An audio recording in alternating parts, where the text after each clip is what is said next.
Your response. First of all, I don't think no-fault insurance is the answer, but I think we need some teeth in our insurance laws. A lot of people get out there on the roads without insurance, and the people who have insurance and the people who are responsible end up paying. I think we should put some teeth in the laws to make sure that if you're on the highways of Louisiana, you have insurance. So if you hurt somebody, they can get some relief from that source. Also, I believe we've got to regulate the insurance companies more, the national insurance companies who deal in this state. I think they've raised premiums unjustly. I think we've got to take a look at that. I want to audit the national insurance companies' books and make sure that they're not ripping off the people of the state of Louisiana. And I want to respond to his comment that I was lying. You made a clear statement reported in the news media. You said you were going to use green power to buy black power in Louisiana. Could you imagine the media uproar if David Duke would say he was going to use green power to buy white power in Louisiana? Yes, I think you have been running a racial campaign. I think it's inappropriate for the people of Louisiana. And yes, I voted against the appropriations bill. All government would have come to an end. Obviously, government was going to come back and have a new appropriations bill. I didn't like the appropriations bill because it was wasteful expenditures of the taxpayers' money. We needed to go back into that bill and have a bill that's fair to all the people of the state of Louisiana. Mr. Duke, thank you. They always talk about who makes the big gaffe in the debate, and let the record show that one of the gaffes tonight came from the moderator, who skipped Barry Edwin. So nothing personal, Barry. Your question for Mr. Duke. Mr. Duke, you are essentially asking voters to entrust you with running a $9 billion business, the state of Louisiana, an enormous administrative undertaking. What are your qualifications for this job, and what have you done to prepare yourself for such a massive operation, running such a massive operation? Well, I've been head of a nonprofit organization for the last 15 years in this country. I've had to make payroll. I've had to run a business in this state, and I've done so effectively and honestly. And also, I believe in the principles. I know how to get good people to run government. You know, when you take contributions from people, and then you're forced to make appointments to boards and commissions because of it, or you take endorsements, and then in response you give political favors, such as appointments. You can't put the best people in charge of government. I am free to be able to put the best people in charge of government in Louisiana because I don't have any big endorsements, and I have very few big contributors. I can afford to put the best qualified people in the Office of Economic Development to run this state, to take resumes by their qualities and their abilities and not their political inside positions, not their political favors, and not their money. I will be able to hire effectively for this state good men and women who can get the job done. And again, my qualifications must be compared to what Edwin Edwards have been. He's been around state government for 20 years. When he left state government, our government was in shambles. He's already proven that he can't do it. He wasn't able to run government effectively. I think it's time, and I hope the people of Louisiana will give me a chance. Give me a chance to prove what I can do for a change. And a response now from Mr. Edwards. You had 4 years to do that. You couldn't get one single bill passed through the legislature. How are you going to work with a legislature that not one of the 143 other members is willing to come out now and support you because they know your record and they know your past? Listen, this is a very important business. This man has never had a job. He's never run a business. He didn't even make enough money in 3 consecutive years to file an income tax return, he says, which means practically nothing. And now he wants to suggest that he's capable to run a $9 billion business and supervise 75,000 employees.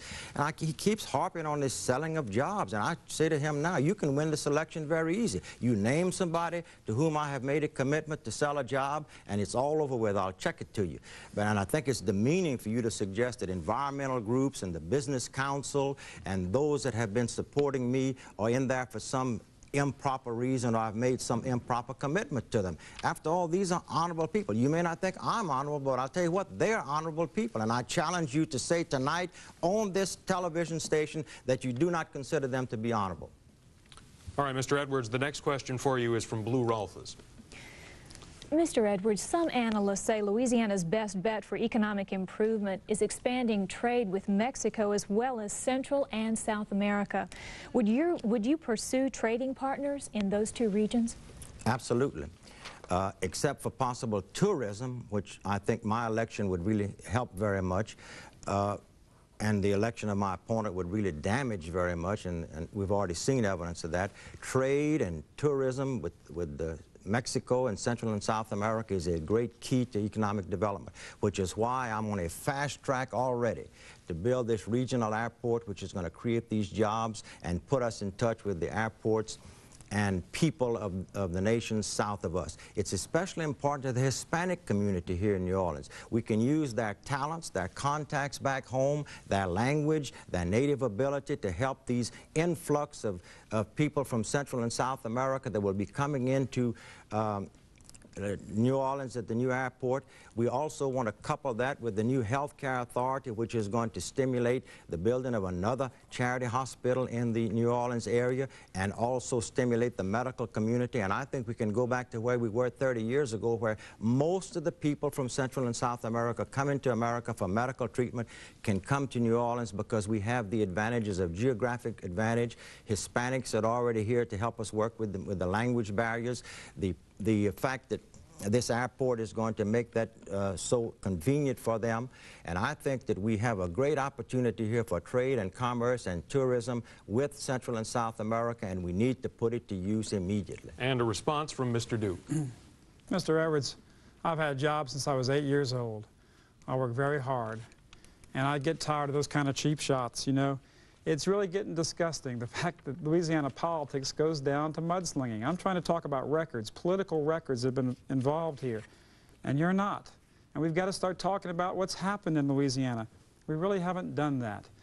I think we've got to start talking about the real processes. Yes, I believe in trade with South America and Central America, but I believe in fair trade. And right now the government's opened up a free border with Mexico. If the Mexican companies don't protect the environment, if they don't have decent wages, if they don't have to worry about paying much taxes, and then you give those companies, those chemical and other companies, free access to American markets, it will destroy the American working person's jobs. It'll destroy industry and business in our state. So I think we've got to work for fair trade, not necessarily free trade. And yes, I want to open up markets for American products and Louisiana products. But I'm going to make sure that when products come back in, it'll be done fairly on behalf of the business person in Louisiana and behalf of the working person in Louisiana. That's what I'm going to fight for. All right, Mr. Duke, a question to you from Signora Thomas. Mr. Duke, no one wants to think like this, but one of you has to lose this election. Should you lose this election, what would be next for you? Well, I'd be able to spend a lot more time with my children, and that would be something I could look forward to. And also with my mother. She's had a pretty bad stroke, and she's a difficult time communicating. She lives out of state, and I would be able to see her more, and I want to be with her more during her last years. And so I'm not really going to worry too much if I lose. I guess my life will be in some ways richer. I'll probably be a lot safer if I don't win the race. But I do want to win because I want to make a difference for this state, for this country. I'm so concerned about the way things are going. We cannot afford another 4 or 8 years what we've had before in Louisiana over the last 20 years. So I'm going to continue to work. I'm going to continue to write. I'm going to continue to try to bring the ideas that I represent and so many hundreds of thousands of people in this state represent to all over this state and all over the country. And a response now from Mr. Edwards. I will go back to Baton Rouge and pick up my law practice and with my son Stephen, and spend more time with my children and my 10 grandchildren. And I'm looking forward to that also.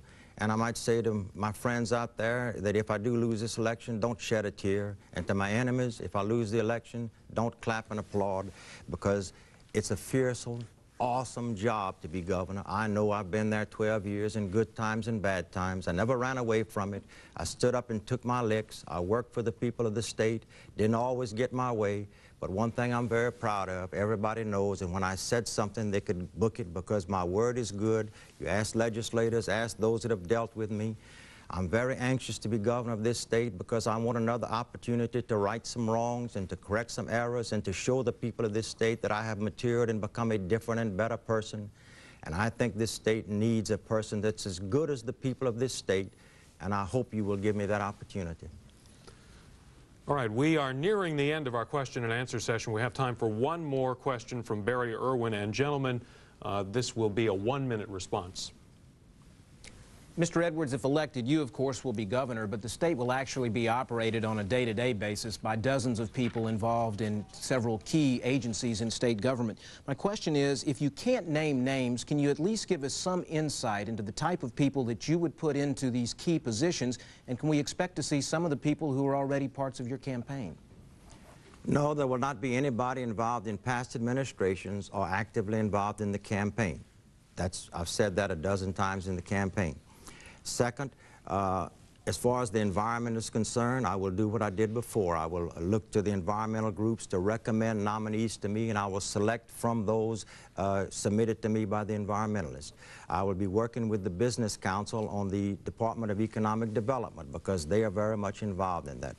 I will be working, of course, with medical people and doctors and those in the social services to work with me on DHHR, which involves this great effort on our part to do something for the sick and the disabled and the old people.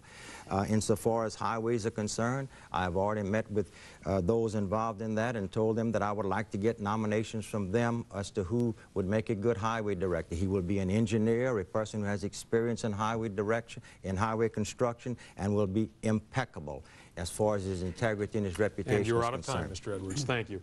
A response, 1 minute now from Mr. Duke. Again, let's be straightforward. Of course there will be people involved in our campaigns in setting state government, and I believe Mr. Edwards will have people involved in his campaign who will be involved in government. But the difference is I'm not going to owe any favors. I'm not going to owe any special interest money or any special interest to anyone. I'm not going to owe any special favors because of endorsements.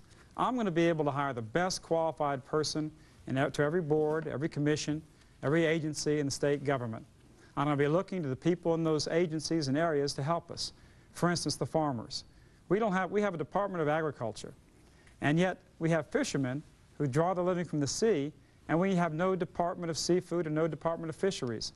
I think we need a Department of Fisheries in Louisiana to help our fishermen with their problems in our state. And I will appoint people to that board who will serve that industry. I'll appoint people to the board for the farmers who will serve their industry. I'll appoint people in the DEQ who serve the environmental protection area. Thank you. We have 2-minute closing responses now from the candidates. First, Mr. Edwards. My opponent likes to jump on me because in 1984 we raised taxes. We inherited a deficit. We had to address it. It must have been the proper thing to do because in 1990, a long time after I raised taxes, he voted for bills to raise taxes on food and drugs and on utilities. And that's his voting record, House Bill 813. I don't fault him for that because I'm sure it was necessary in order to address the state's financial problems. Teachers needed to be paid, highways needed to be built, social services had to be rendered. But that's not the issue anymore. We can no longer raise taxes. We now have to look at the future of this state and determine what we're going to do about tourism, economic development, the environment, and how we're going to put together diverse groups of our people. We can't take 1 million people who are in one race and segregate them and say that this is their part of the state and then take the rest and do something else with them. We have to work together. We need to build bridges. We can't build barricades. And one of the things that I'm very proud of is that for 40 years, as a lawyer, as a city councilman, as a state senator, a member of Congress, as governor, I have gone out of my way to be compassionate with people and to work with them.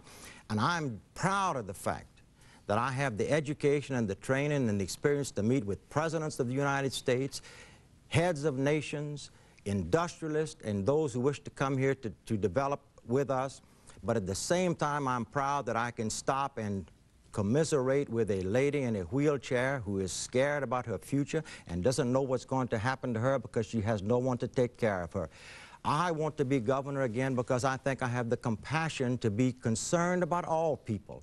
And I think I have the ability and the education and the job training to work with all various groups. I have this great opportunity I've never had before to put together my traditional voting strength with these new people who've come on board with me. We're going to put it in a transition team. We're going to make it work, and it's going to work in the next 4 years. Thank you, Mr. Edwards.